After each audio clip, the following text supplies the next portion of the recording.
Hi guys, welcome back to my channel. Today I'm going to be taking you guys around Seattle to see what it's like now that the city's opened up quite a bit. We're not fully opened up, but pretty much almost there. And the mask mandate is being lifted fairly quickly this week. So a lot of restaurants are back open and at pretty much full capacity. So let's see what the city's like. Also, I wanted to touch base a little bit on the homeless situation currently because I've been getting a lot of comments in my videos that perhaps I'm misleading viewers on what the situation is like currently in Seattle with homelessness.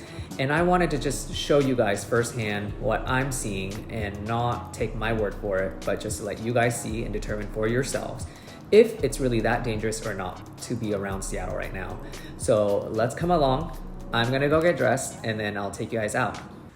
You guys, make sure that you are liking, sharing, and subscribing my content, okay? If you really like what you see, then show me some support. Subscribe. Remember the yukatas I was showing you guys in my other video?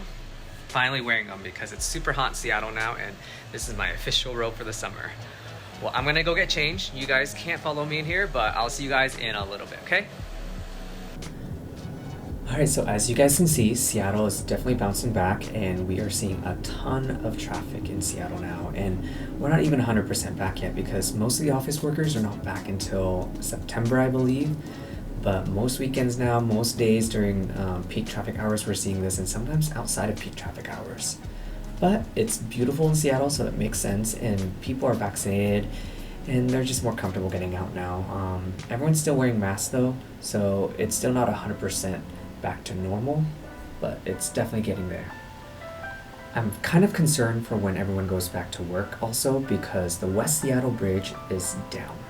That means a lot of people are going to be piling into I-5 where we're seeing here, and there's going to be a huge bottleneck here.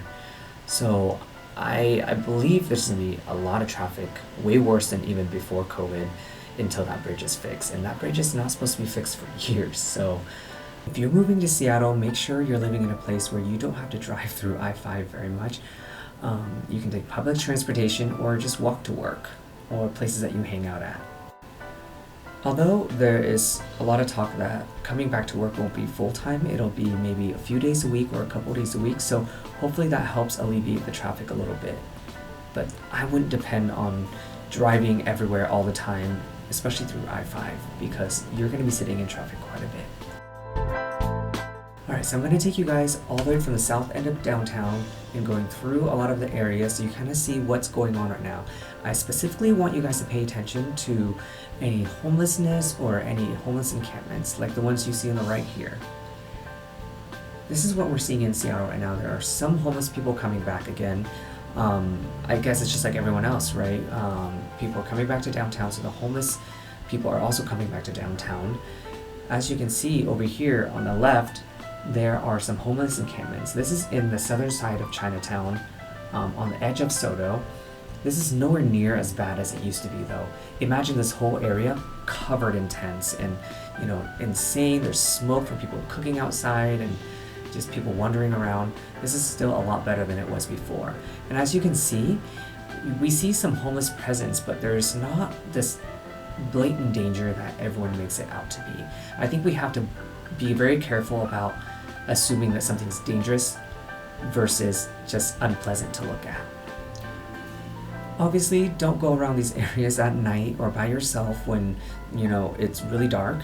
Stay away from here. There's no need for you to be around here in the middle of the night. So just use awareness like every other city. Use your awareness and stay out of areas like this when you don't need to be here.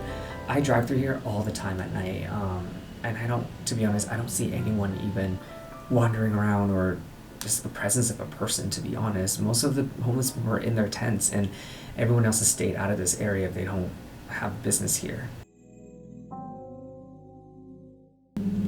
So this is the stadium area, Soto, Chinatown, and as you can see, it doesn't look too bad. You go a little bit further south in Soto, it looks a little bit worse, but nowhere near as bad as it was before.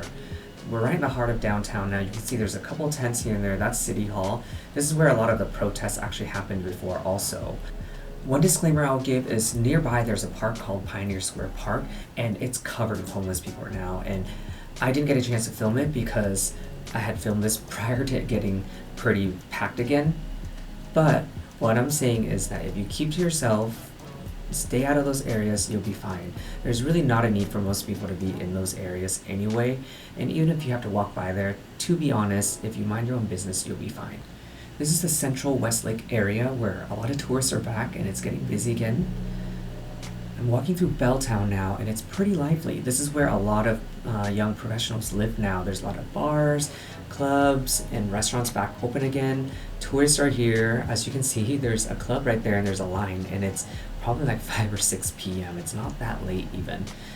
So you can see that it's very safe, and people are still being very, very active and going out. It's almost pretty much back to normal, to be honest, in Seattle.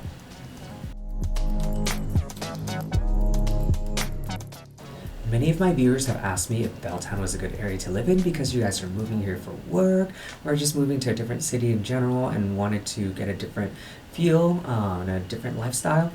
This is Belltown. This is 2nd Avenue in Belltown. As you can see, there's a lot of bars and clubs and restaurants. It's pretty hip, it's pretty cool, it's lively. So I would suggest that if this is what you're looking for, this would be a great place to live, especially if you're working for Amazon or Facebook and all the companies that are downtown Seattle. This is very convenient. This area is walking distance to a lot of those headquarter buildings. And if not, you can still take a bus really easily. The nice thing about Belltown is that it's central to everything. You can access anywhere. There's a lot of parks around. You can access Pike's Place Market. You can go shopping in Westlake Center. You can go to work if you work in tech or any of the companies downtown. Even if you work outside of downtown, there's tons of buses and public transportation that comes from Belltown out. As you can see here, we're heading onto around 1st Avenue in Belltown, and down there's Western Avenue and the water. It's a little bit quieter on 1st, so I recommend if you want a quieter place to live downtown, stay on 1st Avenue, because 2nd is where all the action is, and 3rd is where all the buses run. So I would avoid 3rd if you don't like any type of noise. You can see here again, there's homeless presence here. I'm not denying that, and I'm showing you guys clearly what it feels like and looks like to be walking down the street with, a homeless person. Most of the time they're in their tent. There's some areas where they're not, but most of the time it feels like this.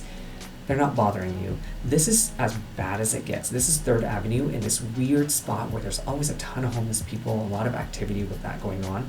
As you can see, there are people with kids, there's tourists, there's locals, there's just everyone. Everyone leaves everyone alone. No one is attacking anyone. No one is killing anyone. Obviously, there is going to be crime in any major city.